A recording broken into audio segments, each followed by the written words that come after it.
দর্শক শ্রোতা আসসালামু আলাইকুম। তো আশা করি সবাই ভালো আছেন। দেখেন আজকে ভিডিও শুরুতে গরু না দেখায় আমি কেন এই যে গরম পানি করতেছি সেটা দেখাইতেছি। তো সেটা আমরা চলেন গোয়াল ঘরে যাই বলবো গরম পানিটা কেন করতেছি। তো চলেন গরু ঘরে যাওয়া যাক। তো দর্শক বন্ধুরা, আপনারা ইতিমধ্যেই যারা আমার চ্যানেলে পুরাতন তারা জানেন আমি পাড়াগ্রাম হরজতপুর হাট থেকে একটা গরু কিনে আনছিলাম। তো এই যে এই গরুটার জন্যই আমি মূলত এই গরম পানিটা যেটা আছে এটা করছি। কারণ এই গরুটার আমি আইনা অনেক বড় একটা প্রবলেম, আল্লাহ এরকম না করুক। তো যাক, আল্লাহ যা করে ভালোর জন্যই করে। অনেক বড় একটা প্রবলেম ফেস করছি, সেটা হচ্ছে গিয়ে গরুটা আমি আপনার আনার 2 দিন পরে বাচ্চাটা মারা গেছে। বাচ্চাটা একদম কাঁচা ছিল, বাচ্চাটা কাইটা গেছে। তো সেক্ষেত্রে আর গরুটা ফুলও ঠিক মতো পড়ে নাই। হাটের গরু নানান সমস্যা থাকে, তো ভিতরে কি আছে সেটা আমি যতই অভিজ্ঞ হই তো সেটা তো আমি জানি না। গরুটা প্রায় আমার 3.5 লক্ষ টাকা পড়ছে।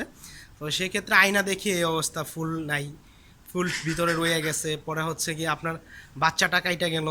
তারপরে কি করব, আল্লাহর দিকে তাকায়া চুপ করে উপর দিকে তাকায়া চিন্তা করলাম কি করা যায়। নেক্সট চিকিৎসা দিলাম। তো আল্লাহর রহমতে এখন 7 দিন ট্রিটমেন্ট হয়েছে, 7 দিন হয়ে গেছে প্রায়। আজকে শনিবার রবিবার, 7 দিন শেষ, 8 দিনে পড়ছে।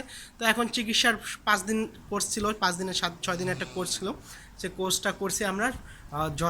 জরায়ুটা এখন ক্লিয়ার হয়েছে, জরায়ুতে ইনফেকশন ছিল। তো সেটাও আল্লাহর রহমতে আল্লাহ ভালো করে দিচ্ছে। তো এখন কথা হচ্ছে, এখন আমরা এটার দুধ কতটুকু পাইতেছি।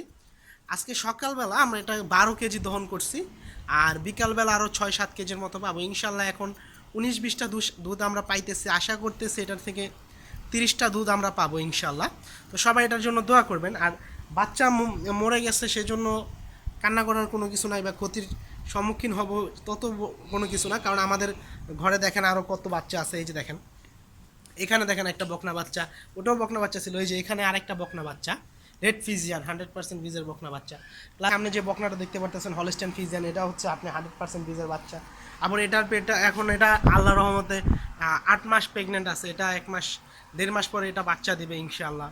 তো সমস্যা নাই, বাচ্চা কাইটা গেছে, কপালে নাই, কাইটা গেছে। তো অবশ্যই হাট থেকে গরু কেনার আগে অনেক অনেক চিন্তা ভাবনা যাচাই বাছাই করে কিনবেন। আর এটার এই যে দেখেন এখন বর্তমানে আডার কোয়ালিটি আছে এরকম। আগে যখন আনছি গরু তো জ্বরে খাড়াইতেই পারতো না, অনেক তলা বাট অনেক সুন্দর, যখন খুশি তখন তো কপাল ভালো দহন করতে দেয়, বাচ্চা ছাড়াই দহন করতে দেয় গরুটা।